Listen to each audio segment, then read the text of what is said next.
This is the Average Guy Network, and you have found Home Gadget Geeks, show number 167, recorded on May 15th, 2014.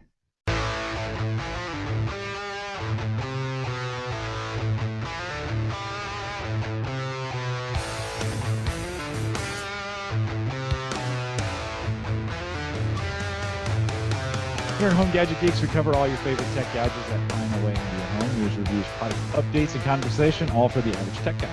I'm your host, Jim Collison, broadcasting live from the AverageGuy.tv studios here in Bellevue, Nebraska. And of course, we post the show with world-class show notes. A little lacking show notes. And watch your breathing there, Andrew. Out at the AverageGuy.tv. If you have questions, comments, or contributions, you can contact the show via email. Just send that to me, Jim at the AverageGuy.tv. Find me on Twitter at jcollison. Or now call in those questions or show suggestions. If there's something you'd like to see us cover or something you'd like to see us do, call those in 402-478-8450, and we'll play that question right on the program. And now Home Gadget Geeks is a part of the Geeks Network. Find this link to this show and many other great podcasts over at thegeeksnetwork.com. Join us in chat, watch, and listen to the live show, and find all the navigation in the upper right-hand corner of the AverageGuy.tv. All right, we've gathered the troops. It's a miracle. I've got Andrew Morris back for two podcasts in a row. Andrew, welcome back. G'day. And I'll try not to breathe loudly. I think I need to do it as a general rule to sustain. And then we need your phone to ring. Maybe well, it's already done that, so I'm hoping that that's going to be the only time it will. All right.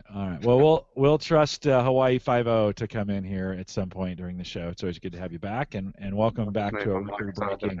Breathe onto it. Yeah. Well, welcome back to a record-breaking 2 shows in a row, and then all the way to his right, and from JPEG to Raw over at jpeg2raw.com. Mike Howard. Mike, how are you? I'm doing great, Jim. Awesome. Mike, and you've been joining me on Saturday mornings, joining me out in the chat room. As a listener, yes. Yeah, Dave Jackson and I have been getting together Saturday mornings, 9:30 Central. That's in the morning, 9:30 on a Saturday morning. 9:30 Central, 10:30 Eastern for Ask the Podcast Coach. I'm having a lot of fun doing that show. It's gotten better. I mean, we've figured out the whole call-in thing, so you can call in your questions. And I tell you, for me as a listener, I like to work on some things with my show on Saturday morning, or editing photos, whatever I'm doing. So the time slot is perfect for me. I sit there, I'm listening to the show. Chat's usually pretty good, so I often have to stop what I'm doing and go over there and say something in chat. But that hour with you and Dave Jackson is really fits into my schedule well. There's a lot of good information, and it's part of my Saturday mornings now.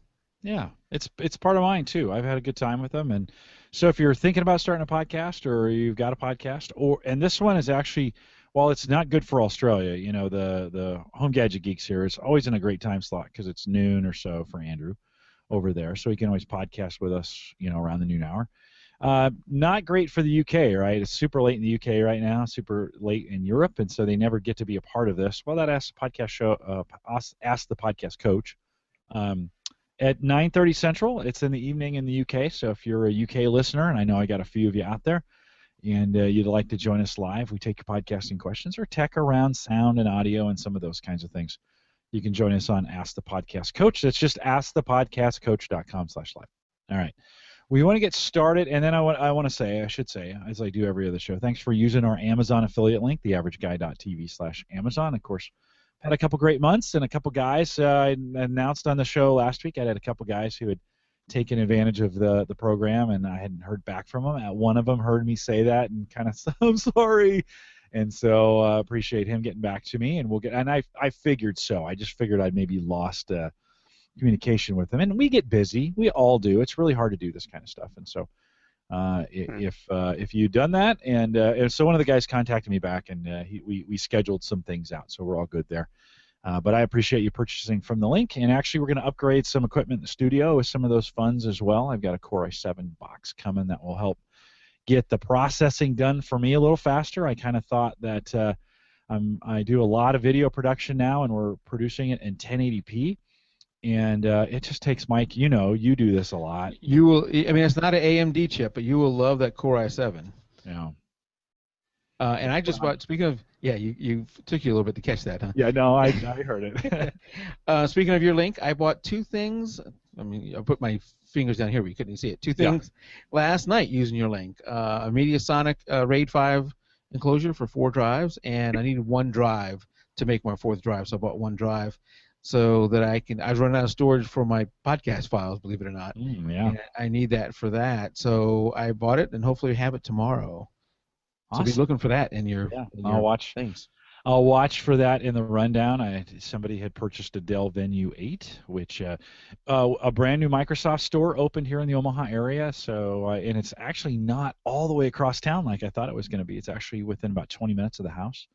And so I need to head up there and meet the manager and maybe get some things done at the Microsoft store now that I've got one within 20 minutes of me. And of course, I'm wearing the 3% shirt today in honor of Windows Phone and the opening of the store there in the Omaha area. And so appreciate you guys using the Amazon link. Again, we turn those dollars back into giveaways, review units for you guys, mostly here in the U.S. Andrew, sorry about that we can't do that. Happens. We got to get better mailing, cheaper stuff. You can't all live in Australia.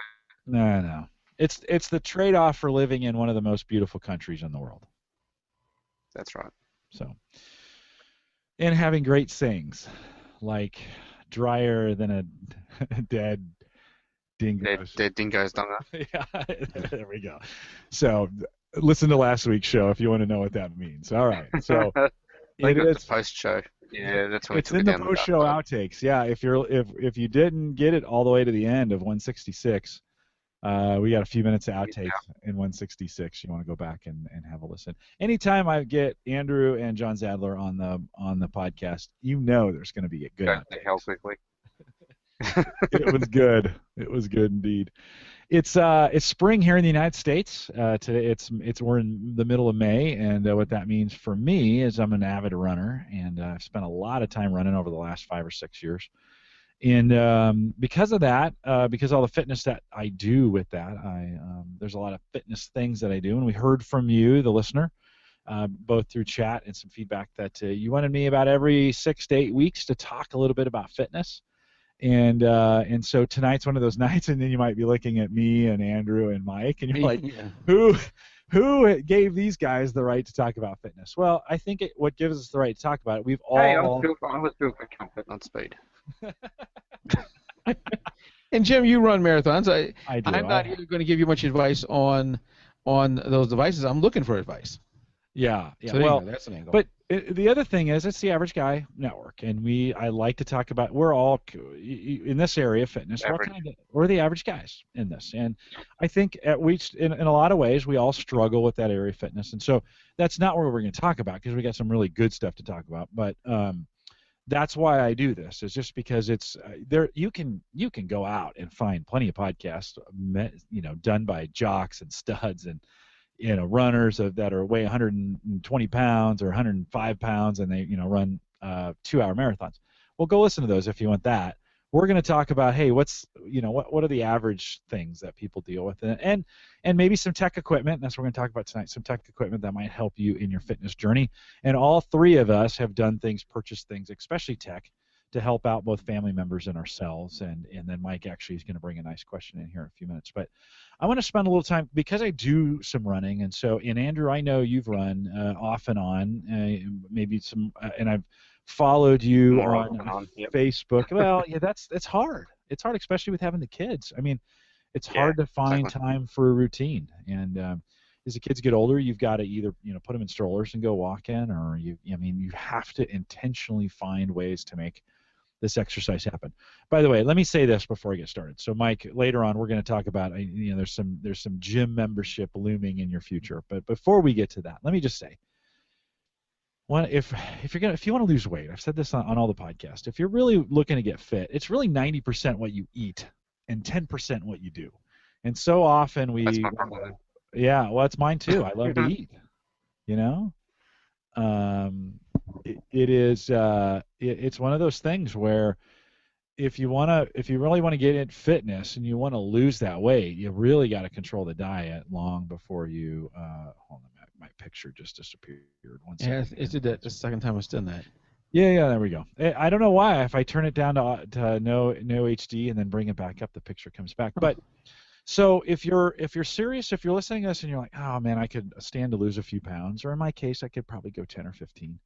It really, the struggle is not exercise because I killed myself in the gym and lost nothing because I haven't changed any of my eating patterns. So we won't talk much about that tonight, but it really is. You got to get your diet under control. I would, and I know that when I was at the gym last time, or at the gym anytime, I go on the elliptical a lot, and you're on the elliptical and you're there, you're doing it, and it tells you some kind of guess on how many calories, and you're there for a half hour working up a sweat and you're doing whatever else and wearing yourself out, and you've burned 300 calories, and you look at the one cookie is 350 calories.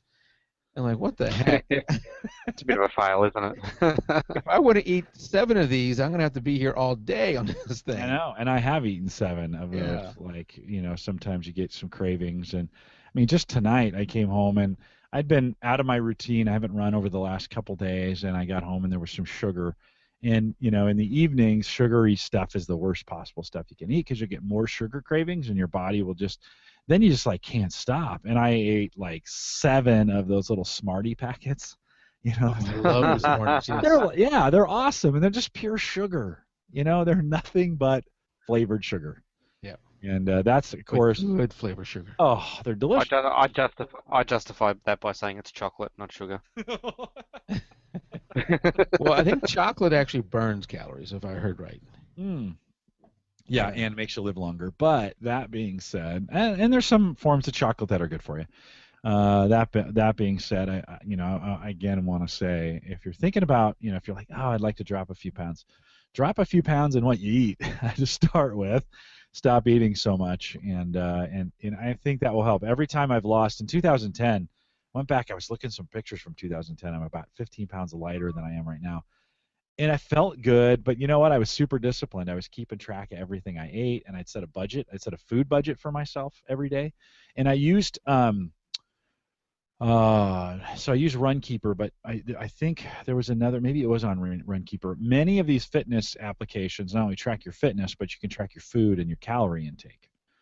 And so you can, one of the strategies is go in there and set a calorie limit for the day, and then as you eat meals, update the website with what you've eaten. And then when you've eaten your calories for the day, if you set your goal at 2,500 calories and you feel like, during the day you're burning that, you got to create a calorie deficit, whether you like it or not. That's kind of what you got to do to lose some weight. There's these crazy other schemes that say you don't have to, but you really have to. You just got to create that deficit. Then when you're done, you're done. And man, that's hard at night when you're out of calories and you got those cravings. They're like, oh, that ice cream would be so good. I've used my phone in the past. It's just, entering everything manually was always a struggle. And I know at the beginning of the show you said that you had a plan. I have my physical in 2 weeks, annual physical in 2 weeks, and you told me you had a plan for me to lose 100 pounds that didn't include a gorilla. So I can't. I can't wait to hear that plan. Don't bait Andrew that way. He'll say it. No, I won't. I've got some decorum. Okay. That was a teaser to say you have to come for the pre-show. Yeah, you got to come listen to the pre-show. Although we didn't record that part either. Oh, okay. So no. No. So no, we want to keep the family rating on the YouTube channel. That's true. Yes. We want to keep that family friendly. So. One of the things in tech, most of us, and actually my battery's dead on this one, but most of us own just a regular stopwatch. So, of course, this is if you're one of getting, and one of the nice things I found, even running or walking, one of the nice tech features I found in just a regular running watch was the ability to do lap speeds, especially if you're going to do consistence or do any kind of competition against yourself. That's one of the helpful things in a good workout is improving, hitting a PR, personal record, in your workout. Having something to shoot for, just working out, for working out, it's kind of boring. And so, whether it's setting, I'm going to walk a mile in a certain time, or I'm going to run a mile in a certain time, or what I used to do all the time was in my 10Ks, I would keep track of every mile lap, and there's a big button on this you can push, and it would automatically lap for me. And then when I got done with the race, those lap times would be tracked on my watch. Now, this is low tech. It doesn't sync with my computer or anything like that. It doesn't update anything. Anywhere. I had to manually enter everything, but it was a $30 or $40 watch that I got online, made by. This is a Nike watch. Nike's getting out of the watch business, so they made the Fuel Band, and they just fired everybody on their Fuel Band staff, and so you won't see many fuel band devices. Andrew, when you were That's working why they're out, on yeah, clearance. that's why they're on clearance. Yes, yeah. Andrew, for your workout, any watch stuff that you prefer? Yeah, I used to have a Polar, or I still do have a Polar 610i, I think it is, which is one of the older ones with the infrared sync. Um, that'd be getting on 8, 9 years old now, I think. Um, sort of kludgy heart rate monitor that works, 85% of the time because the technology wasn't that great for the It wasn't great for back the then. for the ECG detection and that type of thing. Um, Now I just tend to go to the gym and stick the phone on the treadmill or whatever and hope that it counts the right number of pulses to get steps. Yeah, When I'm yeah, walking or trying to run, I'll just be using Runkeeper predominantly at the moment. yeah, and that's another good way to do it. In what you mentioned, a lot of the smartphone or smart watches, so to speak, over the last 4 or 5 years, and especially if they're 2 or 3 years old, they're big, bulky, and they weren't always reliable. Now, what was crazy is Yeah. when I first started running, a buddy lent me his running watch, and it's like having a PDA that had been crunched down into a little space, so they were heavy and they were thick, and you'd run it with it on your left arm, and you'd get a bigger muscle on your left arm because it was so freaking heavy, and I just could never wear one of those. And for the longest time, the joke I used to say all the time was that my favorite running watch was my running partner's running watch, and Yeah. I just run with somebody that had a watch, and they'd keep track of the time. And actually, for a lot of time, I've had running partners that did buy a watch, and I never had one. So I ran 5 years without a watch. And let me say, I secretly thought inside, as soon as I bought the watch, I'd quit running. That was one of the Yeah. reasons that stopped me from buying a watch. I'm like, because these Garmin watches or Timex has got a GPS enabled watch. They were all they're pretty expensive. I mean, they were the very bottom was $300 to get into this market, and they'd go Yeah. all the way up to 600. And so it was. Yeah. Go ahead. I was going to say I think I paid similar sort of money for my Polar when I bought it. Around the $600 mark. It was one of those things where you to get into the market you had to pay the early adopter fee because you're cutting edge if you were trying to track what you were doing when you're exercising back then. Yeah, yeah. Yeah, no, right on. There were not that the technology was not that good, and you paid dearly for the early, entry fee, or the Yeah. early to get in. And so I just avoided a watch. I just avoided all those altogether. And in the last 2 years, we're going to talk about the Fitbit craze here next, but Garmin has really gotten good. So what I want to do is I want to spend a few minutes sharing. I just bought the Garmin 220. And I'm pretty amazed at it in a lot of ways. Let's start with the price point. So it's $250, which is for a GPS-enabled watch, $250 is pretty good. So this is the watch here. You can see it in relation to my hand. So it's a big circle. A lot of the running watches from Garmin over the last couple of years have been big squares that have been in there with a crazy LCD screen that you'd have to do. This just really looks like a watch. Looks like an old traditional watches. A lot of watches have gotten big, and then, the Pebble watches have also gotten square. The Galaxy watch is square, Pebble is square. This is round, and it looks more traditional. It's actually a watch I've been wearing every day. Just for $250, Mike, I'm gonna wear this thing every day. You know what I'm saying? It's like it's in a lock mode right now. So one of the nice things is when you are not using the GPS, you can lock it up. It turns off the GPS radio, and then that watch could go for up to 10 days without a charge. And so it works it's nice that way. I probably get 2 or 3 runs out of it. So they advertise it'll run for about 5 hours on GPS, which is about the maximum of my marathon time. So if it was fully charged, it probably would get me all the way through a marathon if I was going to do that. When I took it out of the case, I bought it at Target. I ran a half marathon a couple weeks ago. By the way, if you want to follow my running stuff, so I have a personal blog that I use for running. It's called theaverageguy.me, so it should be pretty easy for you guys to remember. Theaverageguy.tv is where you're at right now. Theaverageguy.me is my personal running blog, and I talk a lot about the running that I do. So if you're a running enthusiast or whatever, and you don't mind reading that stuff, you can head out there. I really write for myself, and I keep track of all my racing bibs. You know, Mike, that's one of those motivation things for me, right? I keep track of them all, and they're in a little matrix.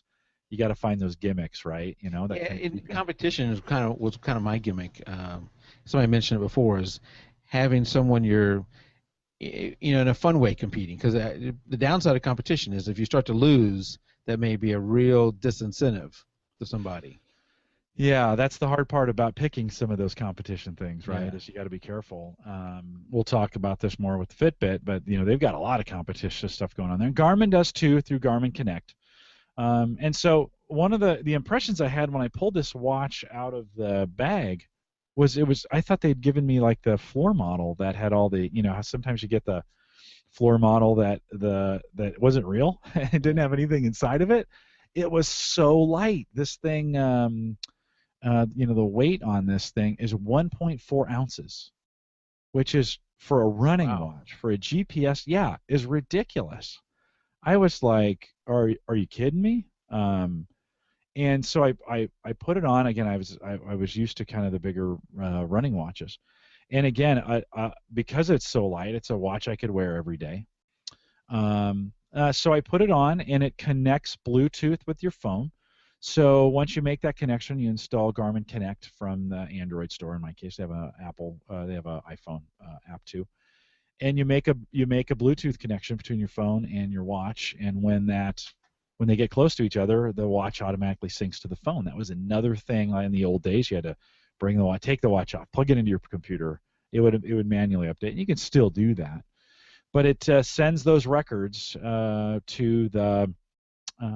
Garmin Connect, and then it eventually goes to the website, and the website's got great details on some of the things that you can do with it to track. One of the cool things we talked about competition or motivation. So when I get done with a run, it remembers all my runs that I've done, and if I set a new record, it tells me right away. So like if that's the fastest I've ever run a 5K, it'll say, "Hey, congratulations, you've just set a new record for the 5K." And the watch is new, so I've been setting records every day because it's it's just one of those things where I'm doing those kinds of things. But it's really cool. 1 mile, 5K, 10K, half marathon, marathon. It keeps track of all those distances. Now you had the Fitbit Force before that, which is a multifunctional thing, and I've got the Forerunner pulled up right now. Is it strictly? It's not. It doesn't do all the stuff the Fitbit Force did. It looks like it's strictly for running. Yeah. Your sleep habits and that kind of stuff. So that's good. It's good that you brought that up. So there's really two classes of fitness watches right now. And there's maybe one or two more, but for the average guy, there's really two. There's GPS enabled like running watches. These would be for the serious athlete, right, who wants to track their time on everything. They're really designed when you're working out. And then the Fitbit or the Vivofit from Garmin, those I call lifestyle watches, right? Those are that you wear all day. We're going to compare the two of those here in a few minutes, but you wear them all day. And then it tracks your sleep, it tracks your walking, it tracks how much you go up and down stairs. The entry point for those lifestyle watches right now, even the most expensive ones, about $130. So that's 130 to 140. The entry point for these GPS running watches, although Garmin has a cheaper version of this now, it's called the FR10, and that's 130. So the running watches the cheapest running watch has come down to the price point of the most expensive lifestyle watch. Yeah. And so it's one of those things. So if you're thinking of getting a running watch and you don't want to quite go in at the 250 price point, you could go into the 130 price point and pick up now. Not confuse, but to say, but wait, there's more. Yeah. Garmin, and this is it's innovating so fast right now. Right. So on May 8th, Garmin introduced I think it's called the FR15. Let me pull that. Yeah, up. I'm looking at their website now, and I see the Vivofit an Approach S2, which looks like it's a golfer watch or something, and then your Forerunner. Yep. Yep. And but they have the FR. The Garmin has this FR series, and it is going to be. Let me pull that up. Yeah. And that 15 is going to be a hybrid between the running watch and the lifestyle watch. Okay. So you can use a GPS when you're running, and then it tracks your movement and your heartbeat and your sleep the rest of the time. And I think that's really where we're headed with this. Eventually, they'll all merge. I mean, I've been saying that for a while. I wanted a watch to be all one. The FR15 had come out just after I bought it. I knew that would happen too. Just after I bought this, I'm really happy I bought this watch. I don't right now necessarily need a lifestyle watch. The running watch is good enough for me. But if you haven't looked at these kinds of this kind of tech in a while, it's getting real exciting. I mean, there's lots of cool tech out there. Yeah, I know the Fitbit Force has been pulled from the market for other issues, but I'm looking at the Vivo, whatever it is. Vivofit. Yeah, the Vivofit from Garmin. It doesn't do the sleep thing. I don't know how big a deal the sleep thing was and how accurate it was. My two boys still have the Fitbit Force because part of the reason we called them was the metal. Vivofit does do sleep. It does? Yeah. So I'm looking at it and I see it does steps, distance, calories, and time. So I'm at buygarmin.com on theirs, in the Vivofit for 130. It does say display steps, calories, distance, and monitor sleep. Okay. Okay, good. They didn't have the whole reaction to the metal that a lot of people did with the Fitbit Force. The Flex, you mean? No, they had the Force. Oh, your boys. My boys. So they're still using them, and theirs haven't broke yet, so they're still using them. But actually, looking at this Garmin, the readout's much bigger than the Force. Yeah, it's a little bit nicer too, to be honest with you. The Force was LCD. It was one line. Mm-hmm. Now I had that. I talked about that on a podcast maybe 2 or 3 months ago. Got that right after Christmas and had that. I liked it. It was a nice lifestyle watch. It had some problems. The nice thing about it is it had the time on it, right? And it was skinny. Yeah, and I see it now where you see the calories. Yeah. You know. So we bought when we bought them. We bought the two Fitbit Forces, one for each of my boys, and we also bought the scale. The thing I really liked about the scale, our previous scale sucked, but with this scale is you can have I think up to 8 family members or whatever that can register on the scale, and then I guess as long as nobody's two weights are next to each other, we've never had to worry about it. But that must be how it's doing it. You know, you set yourself up, and then when you go to get on there, it knows it's me. Or it knows it's my son or my wife or whoever it is, and it updates that data. So I get on there, it wirelessly syncs to the cloud, and then on my phone I have the app, and now I have historical feedback of my weight, and that's great. And the boys do it too. So we all do that. And I think when my son goes off to college, I'm going to buy another one of those so he can do it. But that what I don't want to have happen is all of us have a different lifestyle watch, a different like a phone, right? Somebody's got the iPhone, somebody's got an Android phone. A different scale, and we got to go to 7 different websites to figure everything out. Right. Yeah. Well, the market is expanding in this area. Fitbit really, this is an area Garmin should have dominated a long time ago. Fitbit came along. Garmin is now catching up to them. And I really think you're going to see a lot of action in this area of a kind of personal fitness gear around this. And so if it's one of those things that you're thinking you want to monitor, I think getting in with the Vivofit or the Fitbit Flex now, the Force has been discontinued because it had some problems. Even the Fitbit One and that you can pin them on you can wear them. Those are great devices to kind of give you some idea of general fitness.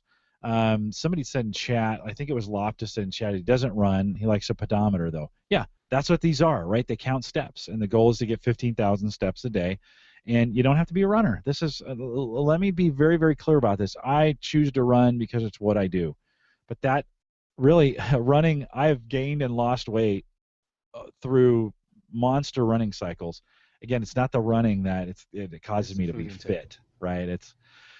But it's part of it. And so I think there's a real positive movement going on with these lifestyle devices that can help you get control over some of your habits. And I think the key to getting in better fitness isn't necessarily big gigantic changes, but small changes over time that become habits. And so, I think it was Ken had said, are we going to talk a little bit about metabolism? And yeah, Ken said, you're going to talk about metabolism in food, i.e. the best times of the day to eat in foods and what food habits increase your metabolism. We could. No, I'm not going to tonight, but let me say this along those lines, that there are some basic if you're continuing to gain weight, which the average American gains 1 or 2 pounds every single year, never loses them. If you're in that boat and you're heavier than you want to be, and you haven't done anything for your fitness or anything for your diet, don't make big gigantic changes that require some kind of crazy diet, right? Ease into it, make little changes over time. Try this. Try getting 8 hours of sleep at night, right? Try not eating after 8 p.m. in the evening, right? Because crazy talk. Yeah, I'm just telling you, it's small things that you can do that don't require a whole lifestyle change. Cut out added sugar, I can tell you that for me, when I started doing it I did it with an app on my phone to track my food. And once I started tracking it, it made a change right there. I think getting the stats, and you would get stats from any of these Fitbit Flex or the Garmin Vivo or the Forerunner. You get data from that, and for me, when I see that data, I want to start impacting the data. So when I was looking at it and going, holy crap, I didn't realize that I don't eat Big Macs, but let me make something up. That chicken biscuit from Chick-fil-A was that much, that many calories or that many fat grams or whatever else it was, and you see what happened for a day. You know what your intake is supposed to be, and you're 1,500 calories above that. You go, whoa, what's So you start to do that. The struggle is over the long term, it's becomes very challenging to keep that up. Yeah. Especially if you have foods that you've got to do a lot of research on to find out, all right, what was that? See, and this is where habits are key, right? Yeah. So if you can get in some good, healthy habits where you stock the right foods in your house, right? Yeah. And so make some changes. The more you can move away from processed food and the closer you can get it to base, right? The closer you can get it to green, where it's either coming out of the land or the squirrels in the backyard. Got it. Hey, those they're just as crispy off the grill. But you know what I mean. The closer you can get, and you know what, it again, ease your way into it. One of the things that catches me every single time on this is I'll have a tough day, and I'll be like, well, and because as Americans we have access to all this high calorie food, we're like, well, man, I really deserve a Java chip frappuccino because I'm not feeling very good today, and that'll perk me up. And you know what? I was probably good yesterday. Well, chances are I probably was yesterday. I did something similar.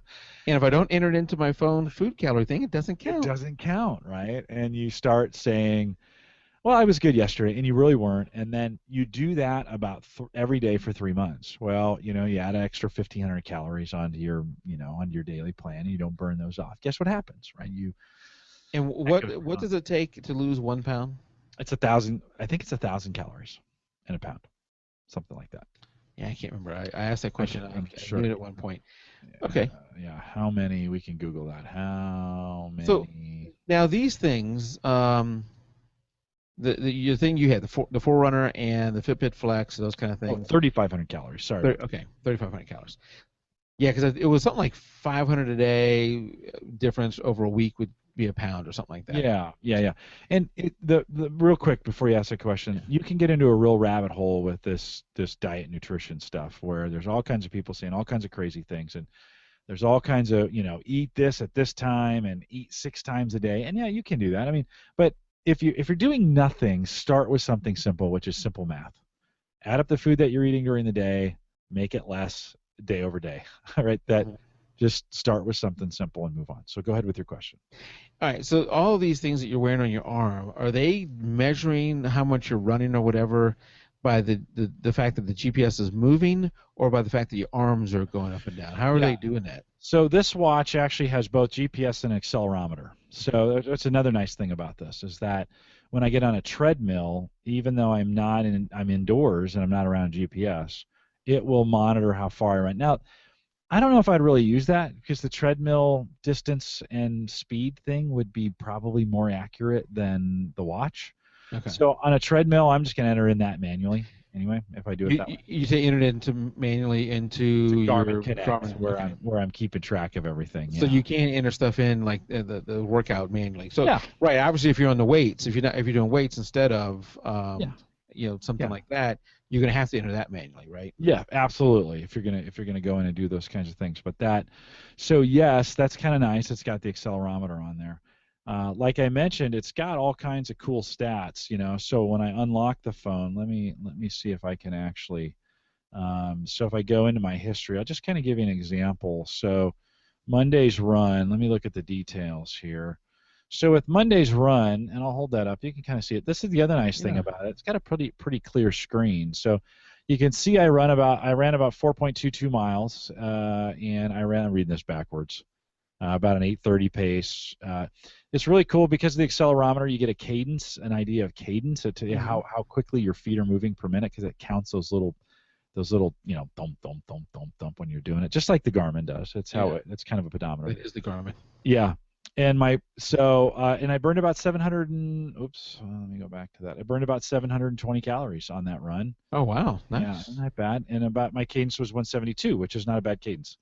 And so you get some information back from it, and then I can. And you feel that's pretty accurate on the distance? Yeah. In fact, I've been running with a couple other guys as well, and one second here. I've been measuring my my watch to theirs, pretty close. Yeah. And again, I'm not a big calorie counter at this point. I'm just I try to stay fit and eat less today than I ate yesterday, kind of thing. Trying to keep it really simple. Can't do that for very long. And well, eventually you kind of run out of food. Yeah. But it's just a pattern, right? What does that tell me? Lap one? These are my laps too. So let me turn the light back on. So these are my laps. So in lap number 1, it tells me how fast and what my time was there. Let's see if that'll adjust. So that was mile 1. There's lap 2. There's lap 3. So if you're a guy who likes to keep track of your miles, you want to get. So you would hit your watch at the mile. No, automatically does it for me. Oh, okay. Yeah, that's the beauty in a watch like this. In the old watch, I'd have to hit the button every mile, and I'd have to know, like, it'd only work in races because they're the only ones that put mile markers. Nobody puts mile markers out. Right. And so I'd have to go out on the highway. They have mile markers. Yeah. That's right, and you get run over. And so yeah, it's kind of cool. So it keeps track of it for you, and then you can download that back, and then you know how fast you're running. So those stats are kind of cool. So download that back. So all right. So maybe you said this already. I missed it because I was trying to look up the website. No, yeah. Is it Wi-Fi getting it back to your computer online, or is it? Oh, yeah, Bluetooth back to the phone, and then phone to the website. Okay. Or I've got a USB connector. You can see there's a micro or mini USB. Yeah, in the back here, it's got a custom one that goes over it, and then that plugs into your computer, and then you can connect it that way as too. That's kind of the old way of doing the Garmin Connect to it. But it's very, very simple. Again, a watch I could wear every day, and I do wear every day. My goal is to wear it every single day, have it with me all the time. It's going to be my watch. And Mike, I haven't worn a watch in I don't wear one now. Like 12 years. And I take it it's pretty water resistant, sweat resistant. Yeah, so it's water resistant down to 5 units, whatever there's some kind of, and I have not even kept up with. Let me go. I'm thinking more like you're out running in the rain, and of course you're gonna sweat. Oh yeah, I wore it in the rain the other day, no problem. It's 5 ATMs, and I don't know what that means for water, but it's, I don't know if I'd swim with it, but from sweating and raining. I ran a race on Sunday and it rained like crazy. Yeah. No problems as far as. And then I mentioned 6 weeks. I was actually wrong. 6 weeks if you're in watch mode before you need to recharge it, and then up to 10 hours in training mode. That the FR10 was the 5 and was the 5 hours and 5 days or something like that. So now you get some.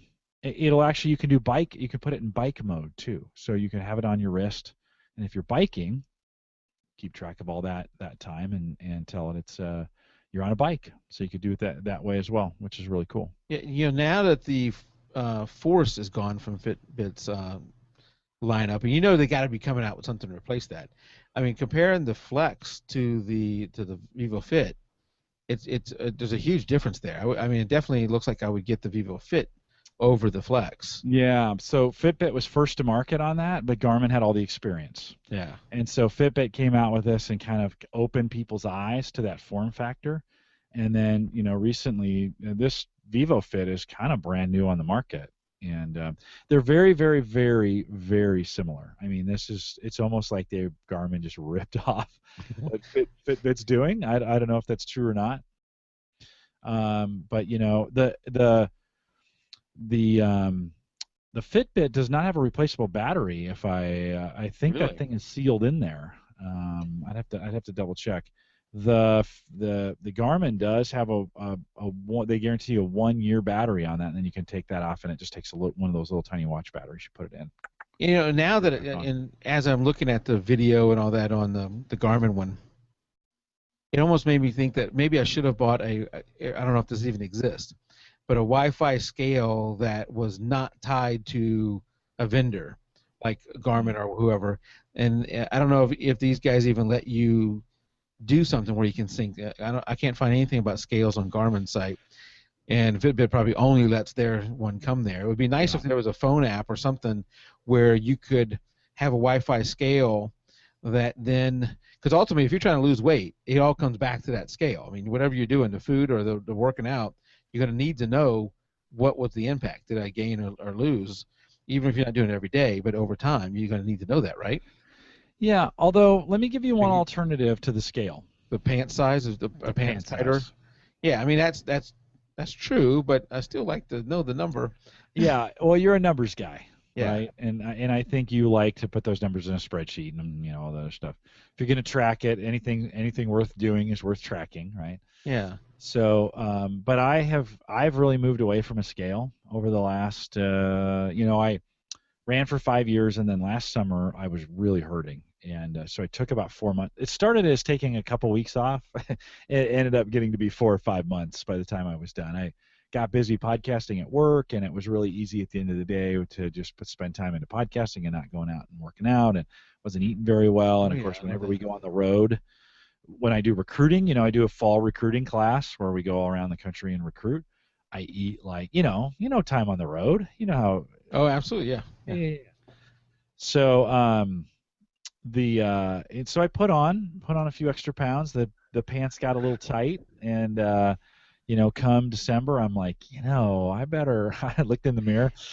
I better start doing something about this. And so I've been measuring it in notches as opposed to. But I think that is good for somebody like you who's already closer in the ballpark of your goal weight. For somebody who's not anywhere near it, pant size is one measurement, but also I want to know, have I lost 10 pounds, 5 pounds? Have I gone the other way? What is the deal? So I would want some kind of scale. And I know that, you're not going to get Garmin to accept the Fitbit scale, but it'd be nice if you could have a phone app that could accept various Wi-Fi scale inputs. Yeah. Yeah. Well, I think like with the smart things movement of trying to consolidate all these, because I consider these things almost home automation, right? Your scale is almost, it's that borderline, and even the watch is borderline between, it's your personal device is now interacting with home automation. And so I think this fits right into that the smart things concept. Ken asks a tough question, right? He says, tough question. In your opinion, he's asking for my opinion, what is the most time efficient yet still practical exercise to do to stay fit and healthy in addition to good eating habits? Okay, so that's an assumption. You're going to change the way you eat. Is it running, jogging, walking? It's none of those. Light weights or a scientific 7-minute workout type thing. Okay. I don't know what the scientific 7-minute workout thing is, but I think so. First of all, I've said this from the very beginning. You don't run to lose weight. You lose weight to run. Running is one of the worst, in my opinion. Running is one of the worst things you can ever do for fitness. you should run because you want to run, and that's what I do. I mean, I run because I love to get out on the road, and I'm very competitive that way. It's not as much of a fitness thing for me as it is just a love of competing in that thing. Running is the hardest thing on your body because it's a repetitive movement that happens over and over and over again and is prone to high injury rates. If you ever want to get injured and working out, take up running. You'll hurt your ankles, your knees will hurt, your hips will hurt, you'll hurt your back. I mean, every runner is either running or prepare or run is either running in pain or faking that he's running in pain. It's just one of those things. As a runner, I have over the last 6 years and all the time I was in the military, you're just always hurt all the time in some way. It's always something. So I don't recommend running for fitness. I recommend running if you want to run. If you're going to do fitness and you want to lose some weight, right? Adding muscle mass burns more calories than anything else. And the military almost has it right in their exercise regime that they do when they do this 30-minute cardio PT exercise. Now, they don't do it fast enough, but a combination of things like push-ups and burpees and body squats and Burpee. You know what a burpee is? I think so. Explain it. Google that. So you go down on the ground, put your feet out. It's murder on the spot. It's pretty much death. Yeah, it's really hard, but it really gets you moving. Get your heart moving and it gets your body moving, and it works both your core and your legs and your arms. You can add a push-up in on that. You can add a jump. We've done burpee push-up box jumps. So you do the burpee, add a push-up, but jump up on a box. Tell you what, you do 10 of those, and your heart is moving pretty fast. You do, or it stopped. It could be. Depends on what kind of shape you're in, right? I mean, I'm in pretty good shape. I could probably knock out 50 burpees in sets of 10 pretty quick right now. If you're just starting again, and you haven't been working out in a while, go ahead. Okay. If you're just starting to work out, I think in that, start easy. How about just show up at the gym for a week? That might be a good thing to like set the habit of starting at the gym. Or we've talked a lot about running, and there's been a couple comments in there that, hey, I'm too out of shape to run, and probably me too. I'm too out of shape to run. Walking, and these things can track that too, right? They can track how much I walked. Yeah. So an after dinner walk or whatever time walk, you're gonna walk around a neighborhood, you go walking a dog, right? Are you shaking your head no that we shouldn't do that? No, movement's good. I don't think it's fitness though. I mean, walking is okay. It's just a slower version of running in a lot of ways. But don't you think somebody who's really out of shape going running is probably not the best thing to do? If you're just starting, walk the dog after dinner and be done. That would be a great way to get started. Yeah, I see what you're saying there. Yeah, good call. As a start, that's obviously perfect. 3 months into it, you probably need to be a little bit more advanced than just walking a dog. Yeah, or go a little bit. Start with a walk and go 5 extra minutes every day. Start at 10 minutes, then go to 15, and go to 20. The watch or the we found that pushing 30 kilograms of child in a stroller around the block helped. Yeah, that'll add a little resistance, right, to what you're doing. Yeah, we did. We've got a 5 kilometer lap, and we stick them in their double pram, and as they've gotten heavier, the lap's gotten harder. Yeah. It's perfect. It's a perfect adaptable resistance training. Yeah. Well, you got to get your heart moving. You can't reduce it. Right. The weight. Right. No, it's not like you can quit either. Once you get out, you got to get back, right? I mean, it's not like you can just leave them. Extra resistance. The key is you got to get your heart moving, right? I mean, that's good heart health is about getting that heart moving and getting in an optimal heart rate. Again, you can get crazy about all these things. I know guys, I work with guys and I'm around guys all the time that, they measure everything to the nth degree. Let me tell you, if you ever want to quit working out the fastest, just start tracking everything, and it can get, because you can kind of go crazy unless you're that guy that likes to do that, right? So you figure that out. That works for you. Ken said he wanted to expand on his question, which was, what would it be? So he's looking for some advice on that. What would it be for someone who's about 10 pounds away from their goal weight? Well, I still have to ask that question. How fit are you to begin with? I mean, 10 pounds is a fairly easy goal to get to, depending upon where you're at and what your body type is and how old you are. And it's hard for me, Ken. I don't know you very well, so it'd be hard for me to say, oh, you should do this. I think you've got to do some things. I mean, how have you been successful with it in the past? What kind of things have worked for you in the past? What have you tried? What have you not tried yet to lose? The body really, there's this concept of muscle confusion that people have used, and really, the idea is that as humans, when we get into ruts or we get into patterns, the body gets very efficient working in those ways. So to say I decided to do push-ups, right? All I was going to do is push-ups. Well, after a while, my body would get really good at doing push-ups. And because I'm really good at them, it doesn't take me as much energy to do them, right? And so I'm not burning as many calories, and I get in a rut with that. You got to mix that up, and that's why it's important to kind of change your routine, your patterns around a little bit. And certainly adding weights or doing body weight type things like a body squat or a push-up or pull-up or some of those kinds of things. The beauty of some of those body weight ones, Mike, is you can do them anywhere. You don't have to go to the gym for them. Right. You know, you can do them on vacation. You can do them at work even. Yeah. I have a pull-up bar right above me here, and in theory, I could just go up to that thing and, maybe do 1 or 2 pull-ups. That would be great. If I did that every hour, guess what? They've done some scientific studies to say whether you walk for a full hour or 10 minutes for 6 times a day, it's the same thing, right? The other thing I found, when I was working out on a more regular basis is I had more energy. So, I think at some point, if you're too far out of shape, like, let's say me for now, I'm out of shape, that you feel less energy, and it's like, I don't have the energy to work out. It almost like the more you work out, the more energy you get. So it makes it hard to start, but once you get going, and every time when I came back from the gym, there was a good feeling. I felt like that was hard, and I feel good about the hard. Yeah. What's that, Andrew? You got the endorphin buzz. Yeah, I don't know what it is. I guess that's what it is, the endorphin buzz. But it's a good feeling after the workout. Yeah. Other gym makes the challenge.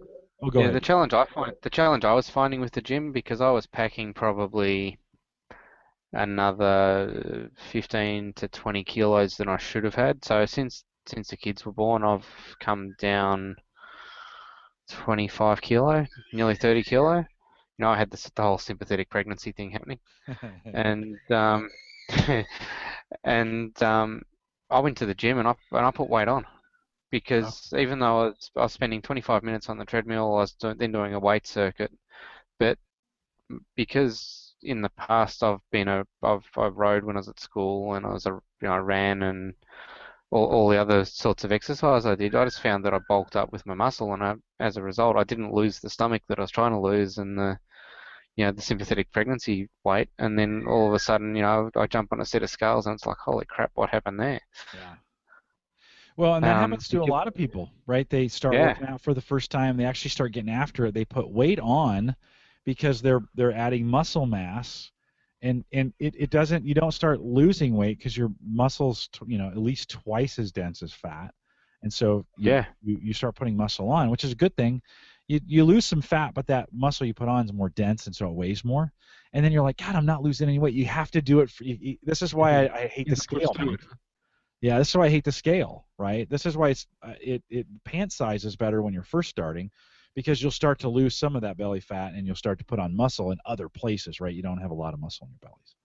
So it's one of those kinds of things where you'll start losing in the midsection, and you'll start gaining in other places, and it's a better measurement, I think. And plus, doesn't muscle burn more fat than fat? Burn more calories than fat? Because it burns nothing. Fat burns nothing. Muscles burn fat. So you have a time frame there where maybe you think you're having negative results, but if you keep going, it should turn positive. Yeah. Other Jim says his in chat. He says best thing to do is find something you like, and this is great advice, I think, and then build it up to 30 minutes, from 30 minutes to an hour. Walking, swimming, biking, elliptical, whatever. Go talk to the wife. I'll be right back. Yeah. That too. That works. I'm just saying, if you can. It's got to be something everyone likes, Mike. Damn it! I know that's where it doesn't work for us, right? Maybe some of us, but not the rest of us. Find that thing that you like. If you're just starting. Hey, now that came from Howard, not from you. That's good, Mike. find something you like and start with that, but vary it too, right? Don't do too much of the same thing over and over and over. That's not great either. And running is probably not the best thing for me because, like you said, the injuries and everything. And if you're a good bit overweight, running you may get more injuries. But biking, I like biking. And other Jim mentioned that one. I do like biking. We got nice bike trails around here. We'll go doing that. Swimming, I like swimming, but the problem with swimming, if you're too overweight, you may not want to reveal all that. Right. You got shorts and a shirt, yeah. Well, swimming, And then you drown from the water retention in the clothing you're wearing. Oh, I've seen some people wear shirts in the pool. Yeah, but we always make fun of those people. Oh, okay. Yeah, a bike's a good way to start. No, biking is good. Yeah. Yeah. No, biking's good. And start biking, and then add in a little bit of strength training. So, find something to just do some curls, or in your case, Mike, even with all of us, right, as guys, as we get older, we get heavier. Use that weight to your advantage and do body resistance, do body weight things. I mean, a couple squats. So ride your bike, then come back, stretch a little bit, do 10 squats. You're actually the extra weight that you're carrying, you're using in your favor right then. Yeah. Right. Because you're using it as a counterweight, and you don't even need to own any weights. See, I think like race cars. They try and take the weight off of the car, so you have this horsepower that's in the engine, whatever else, and the more weight you can get off the car, the faster it goes. I'm a race car just waiting for some of the pounds to be taken off. Yeah, there you go. There you go. I like to think I'm a greyhound. Yeah, there's like massive muscle under here, moving all this stuff around. There's massive muscle. I just need to reveal it. It's just hidden. Yeah, it's hidden underneath that. I know my a couple of layers. I always say I just got a keg. I don't have a six-pack abs. I just got the keg. Well, there's a six-pack underneath here. It's just covered up. You're just insulating it well. Funny, just kind of a funny story. I've got a good 5 or 6 or 10 pounds there that I could probably do something else with. And when I run in the winter here, I mean, it gets pretty cold here in Nebraska. And when I run in the winter, the fat insulates the heat coming from inside. Yeah. And so like the rest of my body's pretty warm because the furnace is on, right? Yeah. So the skin stays warm. And people are like, man, how do you run in that cold weather? Well, once I get going and the furnace is on, I mean, I can run in probably 10 or 15 degree weather with just a pair of gloves. And I mean, there'll be steam coming off, right? But my belly, because it's got a layer that's not, the warmth is not getting the furnace from the inside, right? That fat is keeping the heat from that skin. That skin gets super cold. So I'll come in with this big red, and I'm like, oh man, that's horrible. So it's that's the one hard thing. I'm gonna have to start wearing. I either have to lose the fat, or I need to start wearing like a vest that will protect that area, because it gets so cold it hurts. Like I don't want to say it's frozen. Maybe like a belly vest. Yes, that's right. Just a big wrap, a belly wrap, like a cummerbund. Exactly. A snuggie. Glad wrap. Yeah. A snuggie for my gut. What is this? Is a long question. Yeah. Here.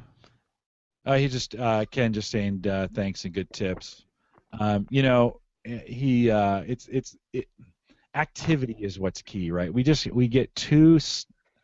sit and don't get active enough. And if your job is very active and you're getting enough activity during the day, and you're watching your calorie count, in some cases you don't even need to exercise. I mean, it just kind of depends. Again, I want to be really cautious here. If you've made it all the way to the end of the podcast, you got to do what works for you, right? I mean, don't take, Andrew, you started walking, you did your thing, you found some things that worked for you, you lost some weight. Mike, you're going to start some stuff here in the next couple weeks. You're going to find some stuff, you're going to find something that works for you.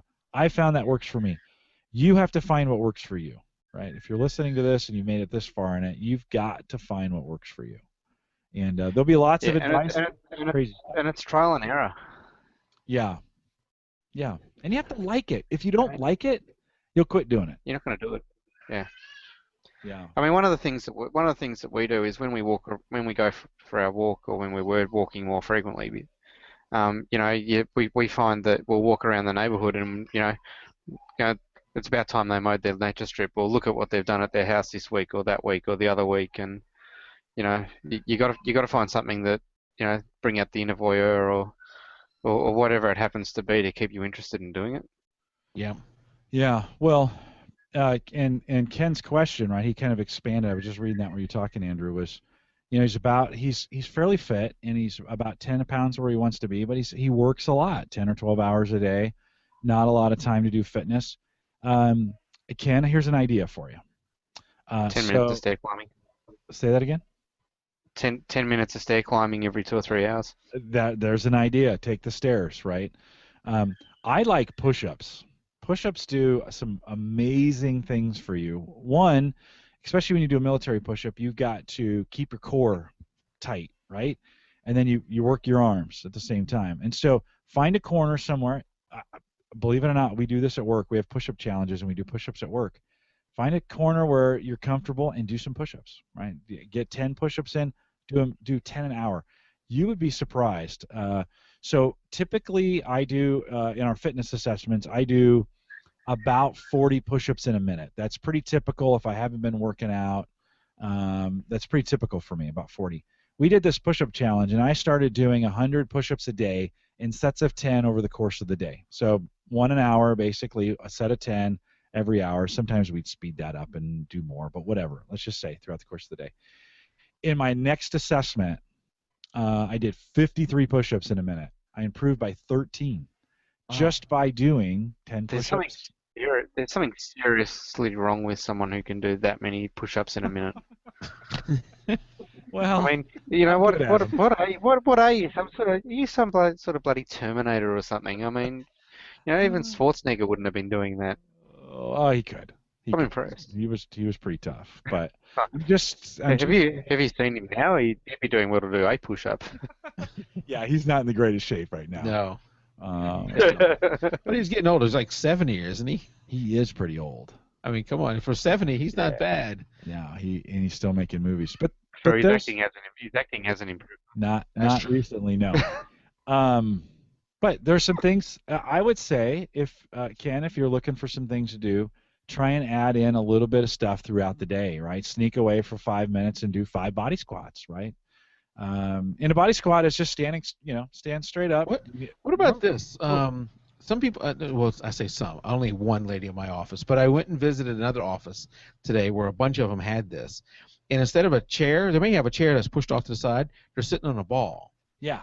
And that ball allows them, I guess, to move around a little more and be a little more active. Well, it engages their core. That's the philosophy. Leo Laporte did that for a while. When you sit on the ball, you got to engage your core, and so you're this is going to sound bad, but you're clinching all day, right? When you are. That's what you do. Head down the wrong path, so I'm just going to be quiet and listen. Well, that's what you do, and you're engaging. Well, at least it's clenching for the right reason, right? That's right. That's right. So yeah, some people have switched from a chair to a ball. Does that help you at all when losing weight? Would that help you at all? I don't think it burns enough that it by itself is going to do anything. It's one of those kinds of things, right? If you're just thinking, well, I'm going to change to a ball and I'm going to lose weight, yeah, boy, in maybe 20 years. Okay. I just don't think. Now, it's good for you, and it's good for your posture. I mean, there's lots of good reasons to do it. I wouldn't do it to lose weight, me personally. If I, just to go back to the beginning as we get ready to wrap this up. If I'm going to lose weight, the first thing I need to look at is what I eat, and that would be the first step before I do any kind of program. And spend 2 or 3 or 4 or 5 weeks getting your eating straight. And while you're getting your eating straight, add moderate exercise. Go up for a walk. Push the kids in the stroller. Walk the dog around the block. Take a bike ride, right? Use those 3 or 4 or 5 weeks just to get some moderate, man. Take the stairs at work. Do whatever you can. What's fun for you. find an activity that's fun and go do it. My wife and I, for a long time, I wish we did this again. We went out and threw a softball back and forth. Oh. You know, we just went across the street. We have a field across the Yep. street. We just threw a softball to each other. It was activity. You know, we enjoyed it. It was time. It was like dating, you know, and having activity out there. We something we could do together. And so, you know, that's find other Jim is right. Find something that you really like to do, and then go do it. But get your diet, get your eating figured out. That's kind of you'll do that will make, because I've 5 marathons, right? I've run 5 marathons in the last 5 years. I have gained weight going into every marathon. Yeah, and wow, okay, because you're You know, yeah, because I'm eating, right? You're eating tons.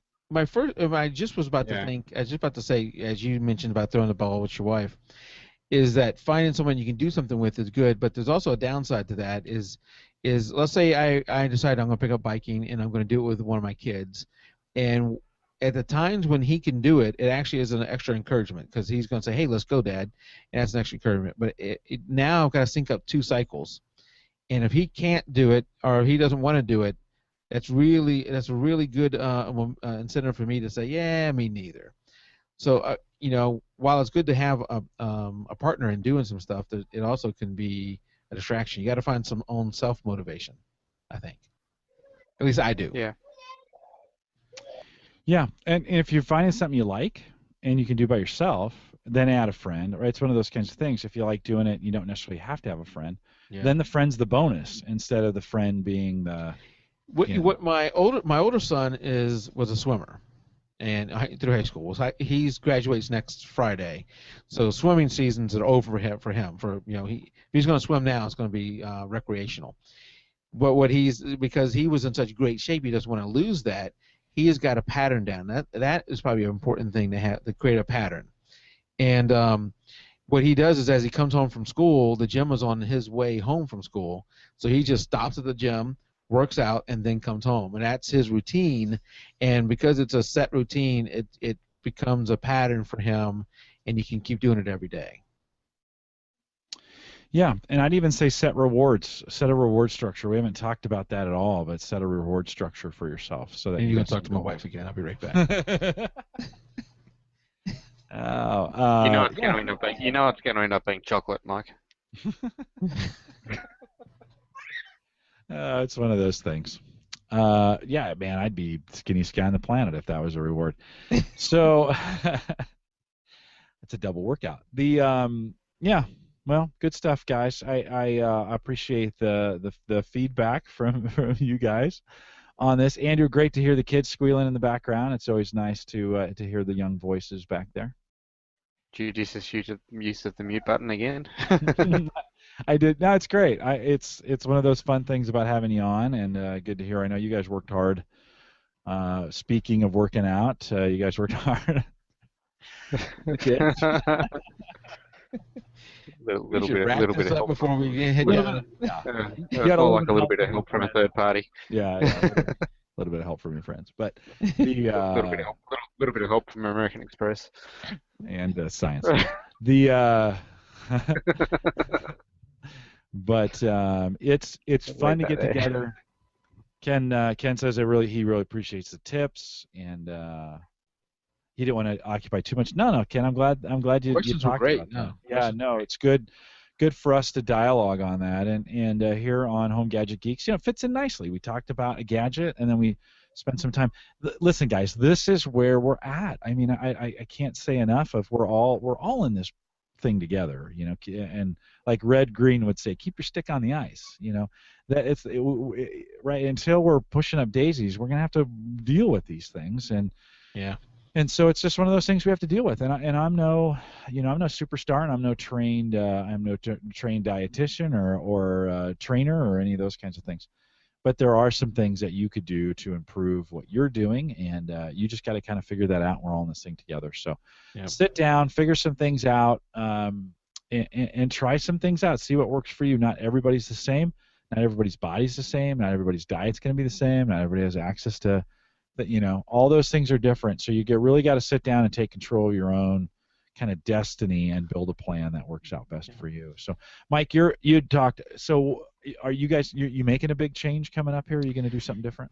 Yeah, so I think this Saturday we had a membership we stopped going for a while, and then we put it on maintenance mode, so you're only paying like $10 a month just to keep it open. So we have been talking at this weekend going and starting that back up again and getting back into it. Yeah, make it fun. Yeah, so we're talking about doing that. And tonight, listening to you guys talk about the different gadgets, I'm not going to go buy the Forerunner because I'm not going to do that kind of running. Yeah. But looking at the Vivofit, or I think that's what it was called, I want to look at that some more. That one looked very enticing to me. I like the Fitbit Force, but since it's been discontinued, and actually the Vivofit looks a little better. It does. And to me, that almost looks like no-brainer. I don't necessarily like that now. I'm going to be on one system, my kids on another, and I'm going to have my weight somewhere else. It's getting a little all over the place right now. But I'm hoping that somewhere down along the line, as these things progress and maybe mature a little bit, that we'll have some more options. And it kind of hoping that thing in the background's going to mature a bit and quiet down a bit too. All good. Andrew, you've got some opportunities with the kids. Get them outside, get to the park. They have endless amounts of energy, and so working out with them can be a good. And that was one of the biggest incentives I had for losing that weight that I'd gained during Michelle's pregnancy, is that we're both very aware that once they start moving, we were both in a state where we weren't going to be able to keep up to them. Yeah. And having lost that 10, 12 pound in your speak, that we're now in that position where it's easier. It's still not easy, but it's easier. Yeah. Yeah. So, other Jim mentioned about listening to podcasts while you're doing it. So what I do the same thing. I bring my phone into, if I'm going to the gym. I don't necessarily do it when I'm riding the bike, but when I go into the gym, I bring the phone with me. And if I'm on the elliptical, I may even watch a video podcast as I'm on there. If I'm on the weights, then I just have it in my pocket and I'm listening to one. But I could be listening to a video podcast. Either way, that's what I'm generally doing. Either doing something like that, because that way, for me, at least, I'm less focused on everything else. Yeah, music would be fine. Music gets me going. But if it's not like the top song, there's a few songs that I really like. Right? For whatever reason, now I'm into AC/DC. I wasn't into them when I was in high school. But now I'm loving like Back in Black and all this stuff. But as soon as it's off that song, the endorphins kind of come down for me. And it's a song that's not quite as good as that, so the motivation is a little bit less. But if I'm listening or watching a podcast or something that interests me like that, I kind of tune out to the workout I'm actually doing and focus on that a little more, and I can go a lot longer that way. At least for me, that's how it works. Yeah, that's good. And that's whereas I find if I'm listening to something, I usually end up getting my step out of sync. It's interesting how everyone varies. Michelle runs to various types of music, and I've tried running even walking to what she listens to. We go back to that. It's like the old. You just fell out of a tree. Yeah, different strokes, different one swing out of the tree. Different strokes for different folks, though, right? Yeah, no, for sure. It totally is. I get angry when I'm listening to talking while I'm running. It makes me angry. I can't. I tried to listen to podcasts and I get frustrated because when I'm running, I need to focus on running and not trying to, because I want to hear what's going on in the podcast, and I get distracted, and my rhythm gets off, my breathing gets off, and so music is about the only thing I can do, and probably 70% of the time I go natural, no running, no music, no anything. It's me in the road, and it's been a good, the stress at my job has really picked up over the last, and it's good stress, it's not bad, but over the last 3 years, I've gotten really, really busy.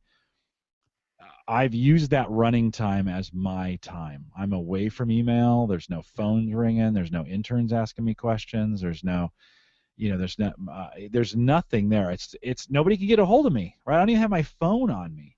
And so for me, it's been an opportunity to really just get focused and go out and try to get quiet. And so again, that works for me, right? Yeah. That's the thing. You got to find your own thing, and that's why I'm always a little hesitant on these kinds of things, because it's like, oh, if you follow my P90X program, you can blah blah blah blah, and I'm like, maybe, And that's right? what I was Maybe. wanting to. I was trying to say, you got to find you just like you said, you got to find what works for you. Because while listening to podcasts works for me, it doesn't work for you. Heck, my dad is a marathon runner, like you. Yeah. He's now pushed almost 70, and he likes to listen to classical music while he runs. Holy crap, that would drive me insane. Yeah. You'd find yourself Yeah. skipping more than you would running. It would, something else would be happening. But for him, it works. For him, it works. So you got to find what works for you. Both Yeah. in the music and whatever you listen to while you're working out, your schedule for when you're working out, and the type of workout, I guess. Yeah. Yeah. Well, There's no quick fix. There's no one fix. No, you got to find what works for you. Andrew, you had mentioned in chat that you painted half the house while listening to podcasts, and I can work to do that too. I mean, that works for me too. I love to get that. Ken had asked. I think at the time you told me you didn't know how I could listen to you, Zadler, and Dave talk for 8 months worth of podcasting while holding a paintbrush. So. Well, I guess it was slightly better than watching the paint dry. Yeah, well, and hopefully maybe the shows were a little bit better back then. But Ken had asked, anyone know a good pair of headphones? And actually, Mike and I have the best earbuds you can buy. I think this is just my opinion for physical activity, and they're called Earbuds, Yurbuds. And when I started, Mike, when we started these, there were just a couple. They were harder to find. You had to buy them online. Now you can get them in any Best Buy. They're just about any store. I saw them at Target the other day. Yurbuds. I used to be an affiliate with them, and they stopped that program. So buy them on Amazon. Use the Amazon link. They're available out there. If you want to go to theaverageguy.tv/Amazon, you can buy them from there. I've got the simple red ones. They've got fancier ones where you can hook them into your phone, and they've got volume control here. Mm-hmm. But these things, they're great. They send you two pair of they call them sound enhancers. That's the piece that goes in your ear. They make great podcasting headsets as well. I've got two pair, and I use them one for podcasting and one for running. And because they allow ambient sound in, this is one of those things you have to watch out for. Maybe we'll talk about earbuds the next time. But if you're working out and your music's too loud, that's dangerous. And if you're working out and you can't hear anything, because some of those things plug the ear canal to get you that noise canceling effect. Bad workout headphones. Don't use those kinds of earbuds. You are putting yourself in danger if you're outside. Perfectly okay for driving into work, though. Oh yeah, sure. Why not? As long as you don't want to hear an ambulance. Truck. It's right. I think the same thing. The other thing for me that these are good at is for podcasting, not necessarily for. They wouldn't come into play in other cases. A lot of the ones I would wear before these is when I would talk, I'd feel like I have a nasally talk to me. You feel so, like you're plugged up. Yeah. These don't feel that way at all. I can hear, like you said, I can hear what's going on upstairs around me and all that kind of stuff. And when I'm in the gym, I can hear the gym noises. So obviously, what's in your ear is louder, but I can still hear the gym noises. Yeah. Which was good, yeah. Now, I ran the other day, and I had him turned up so loud, the guy in the bike who was doing the safety stuff had to yell at me to move over, and I thought, I'm probably listeing to the music too loud. Yeah, obviously, if you turn it up really loud, you're not going to be able to hear anything. Yeah. And it's comfortable to wear. Jim and I, we've both done long podcasts, been online talking for a long time, had them in our ears for a long time, and they're fairly comfortable to wear for a long time. Yeah, in fact, the makers of earbuds, they were triathletes, and oftentimes those guys have to wear earbuds for hours, 4, 5, 6 hours. So they kind of designed them to be comfortable. This pair I've had for a long time. I've never had to replace the sound enhancers that are in there, and they're super soft, and and so I ordered from them for $10. You can get two pairs of. Let's see if I have them. Although you have to be careful. Sometimes when you take it off, like I've hit the thing here and yanked them out of my ear, and the little red piece goes flying somewhere, and then it's a half-hour search to find it. That's exercising. It is. That's what I do that on purpose. Yeah, that exercise. I put those somewhere. I do crunches and stuff as I'm looking all over the ground. Earbuds, you get a nice little case to carry them in. So that's each pair comes with that. But I have some extra ones around here somewhere. can't remember what I did with them, but when you get them first, you know they're just a little bit, they're not quite as broken in yet, and it's like, oh, these aren't quite as comfortable as the old ones were. So Josh just saying he can't have the ambient sound coming in. So yeah, then you got to go, if you can't have ambient sound come in, you got to get some noise canceling or ones that fill in the ear canal when you're doing that. But for me, Mike, I recommended these to you, and you've had them, and they've just been a great pair of earbuds to use, and they stay in. So YURBUDS, that's a good recommendation. All right, we'll close it up here on this version. I think 6, 7, 8 weeks from now we'll do another one. We've got some good stuff coming up for you. I'm actually going to try and get the trainer from work to come in and talk about. He's a real live fitness guy, not just me spouting stuff that I'm just making up as I go along. And so Ryan Wolf is his name. He got me working out again when I went to Gallup, and so I will try and get him to join us, and you can ask a real live fitness trainer those questions as well. So that'll be coming up. I want to highlight just a few things we've got going on. I think next week, we'll have a good one next week. So I've got Ryan Parker coming on the show. He's a cook. He's a chef. Awesome. He's going to talk about cooking tech. So why not have fitness tech? And then I said you got to get your diet under control. So maybe we can ask Ryan some of those diet questions as well. But he's a chef. He's going to come on and talk about some really cool tech that's in the kitchen now. So, and we did a pre-call with him last week, and he's got some cool stuff. So that'll be coming up next week, and then we got some car tech coming in. I think I need to double check with Bill, but Bill Rockhold will be on the show. He was on a couple months back, and there's some cool tech going into cars. Andrew, you'll want to be here for that one for sure. I know you're yeah, for sure. As a car enthusiast. Yeah, as a motorhead, you'll want to be here as well.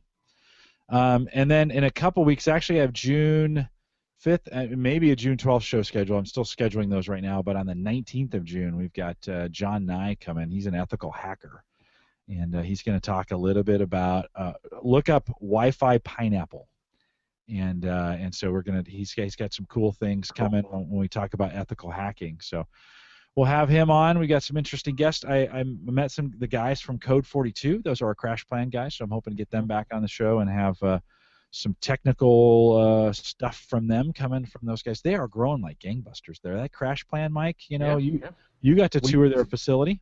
No, we didn't. We had them come to our office. Oh, okay. All right. Yeah. But I had a few of the technical guys here. The guy who was at 40 terabytes? Yeah. What's he at now? He's now at 60. Wow. He's got to be doing video or something. Yeah. Gosh. Yeah. So I don't feel so bad about my 4 terabyte. No, you shouldn't. Not with 60. And they showed me that the guy got the laptop out, and he was like, "Here's this guy." They'd blinded who he was, and they're like, "You want to know how much you have?" And so I had them look me up, and they showed me. So it was pretty cool. Did you look pathetic next to him? Yeah, because I've got like 400 gig. It's like, wow. And I'm trying. I mean, I was like, I'm keeping everything. And are you not backing up like your podcast and stuff? Everything. I keep all of it. Wow. In fact, 2 copies of it, and I just can't seem to get to grow it. Although I have to check recently, but I mean, the last time I checked at the end of the year was at 300 gigs. So I don't know. I'll have to podcast more to get that done. We are out here every Thursday night, or just about 50 out of 52 weeks. We're out here on Thursday nights, 8 p.m. Central, 9 Eastern, at theaverageguy.tv/live. I want to say thanks for listening. Thanks for using the Amazon link, theaverageguy.tv/Amazon. And you know what? Continue if you got some ideas for the show. If you want to call in some questions or comments, we'd love to hear that. 402-478-8450.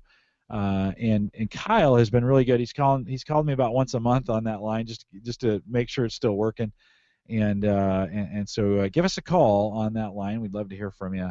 Things that are coming up. We got a lot of exciting things coming up through the summer. So make sure you stay tuned. And maybe it's share your podcast with a friend week. And so if you got other tech guys that you think might benefit from the new Home Gadget Geeks, we'd love to have them come out and join us. Just to give them the invite, give them the RSS feed, give them whatever it takes to get them on. We'd love to have them come out and listen. Andrew, great to have you 2 weeks in a row. Thanks for coming out. Yeah, I'll have to try and get on that. My phone doesn't ring. No, it's good, man. I'm glad you can just stay around and can add in the value when you can. Mike, it's always great to have you on as well. Thanks for coming on. Always fun to be here. All Love right. being on when Andrew's on. Yeah, it's always good. It's always a good podcast. So we'll be back next Thursday. Take care, everyone. Good night, everybody.